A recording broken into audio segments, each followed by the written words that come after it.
दोस्तों, पिछले वीडियोस को आपने बहुत प्यार दिया और बहुत सारे सवाल किए।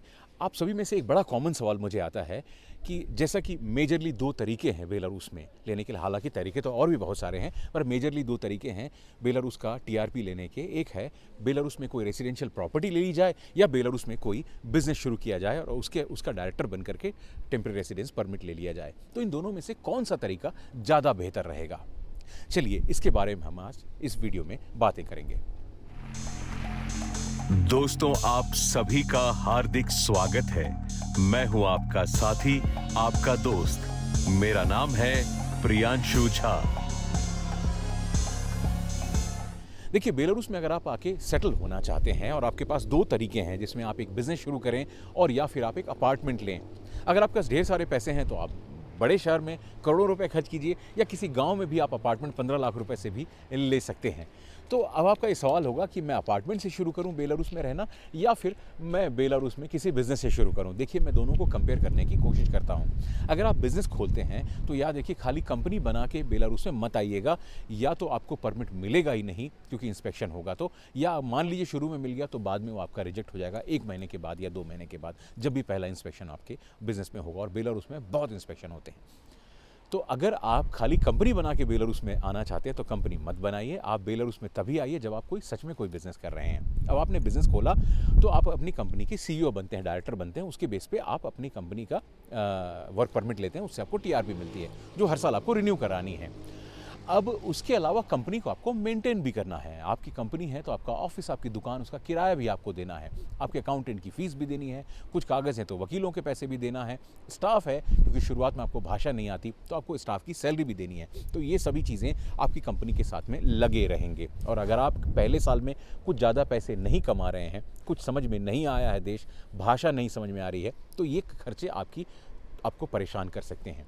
दूसरी बात यह है कि जब आप वर्क परमिट लेते हैं एज ए डायरेक्टर का तो उसकी मिनिमम सैलरी आपको देनी पड़ेगी और मिनिमम सैलरी का आपको फसजन देना पड़ेगा, टैक्स देना पड़ेगा, जो कि क्योंकि कंपनी आपकी है तो आपको देना पड़ेगा, कंपनी के मालिक को देना होता है। अब आप कंपनी भी आपकी है, एम्प्लॉय भी आप हैं, तो आपको देना पड़ेगा जो महीने के लगभग $300 तो आपको टैक्स ही देना पड़ेगा।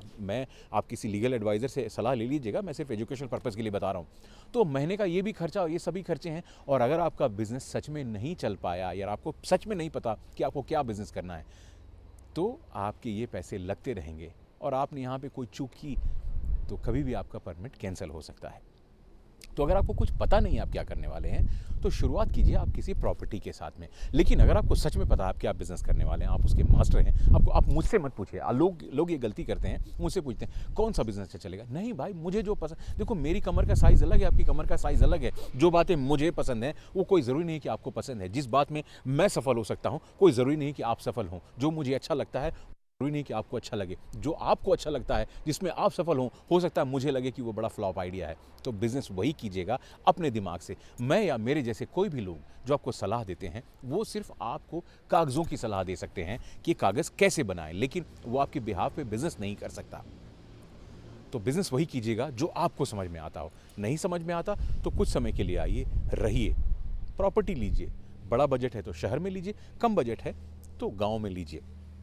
बेलारूस का रेसिडेंस परमिट बनाइए, रहिए। मान लीजिए आप 5 करोड़ इकट्ठा खर्च करना चाहते हैं, मत कीजिए 5 करोड़ खर्च, मत कीजिए इन्वेस्ट। आइए 15 लाख की प्रॉपर्टी लीजिए, बेलारूस में रहिए, एक गाड़ी खरीदिए सस्ती सी, घूमिए या रेंट पे लीजिए, पूरा देश देखिए, समझिए, 6 महीने साल भर के बाद में वो पैसे इन्वेस्ट कीजिए। ये व्यापारियों के लिए सलाह है। और प्रॉपर्टी खरीदने पे कोई बहुत बड़ी टैक्स की लायबिलिटी नहीं होती। साल में सिर्फ एक बार आपको प्रॉपर्टी का जो प्रॉपर्टी टैक्स देना होता है लगभग $10 के हिसाब से। अगर जो बिजली वाली इस्तेमाल की वो देना पड़ेगा और बिजली बहुत सस्ती है बेलारूस में। उसके अलावा कोई खर्च भी नहीं है आपका। हाँ, अगर आपका मकान ज़मीन वाला है तो आपको गर्मी के मौसम में जो घास बड़ी हो जाती है वो काटनी पड़ेगी। विलेज काउंसिल इस चीज़ को बड़ा सख्ती से चेक करता है। मतलब बेलारूस में याद रखिए, आपने अगर ज़मीन वाला मकान लिया है तो जो घासें कट रही हैं वो आपको काटने की जिम्मेदारी आपकी होगी, ये ज़रूर याद रखिएगा। ये भी मगर महंगा काम नहीं है, लेकिन ये होता है। अपार्टमेंट में तो वो भी नहीं करना। और मेंटेनेंस वाला कल्चर बेलारूस में है नहीं, बिल्डिंग का मेंटेनेंस देने का। तो बहुत अच्छे से आप जीवन जी सकते हैं। तो अगर आपको कंफर्म पता है आप क्या बिज़नेस करने वाले हैं, बिज़नेस से शुरू कीजिए। लेकिन अगर आपको कंफर्म पता नहीं है तो किसी अपार्टमेंट से शुरू कीजिए। दोनों ही रास्ते आपके पास में उपलब्ध हैं।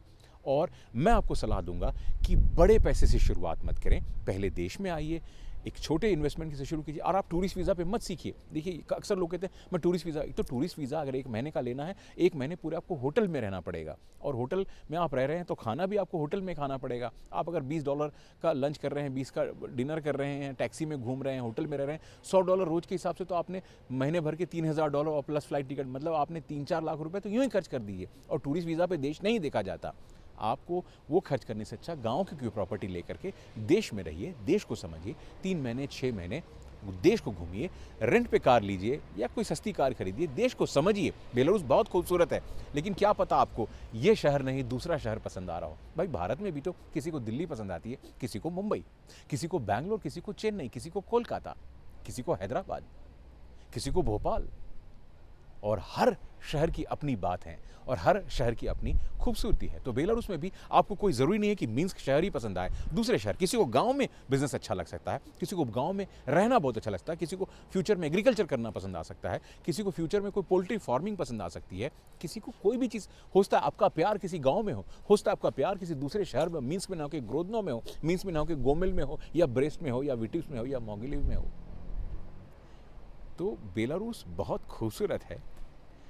सोच समझ के निर्णय कीजिए। ये अपॉर्चुनिटी है, ये ज़िंदगी भर मुझे नहीं लगता रहने वाली है। जो समय आया है, जो समय मिल रहा है और आज भी जो बेलारूस में इतनी कम कीमत पे आप आके सेटल हो रहे हैं, वो अपॉर्चुनिटी मुझे नहीं लगता कि बहुत ज़्यादा लंबे समय तक के लिए रहने वाली है। तो जब तक है इसका फ़ायदा उठा लीजिए। भविष्य में अगर ये अपॉर्चुनिटी चली जाएगी बाकी देशों की तरह तो हम फिर हाथ मलते रह जाएंगे।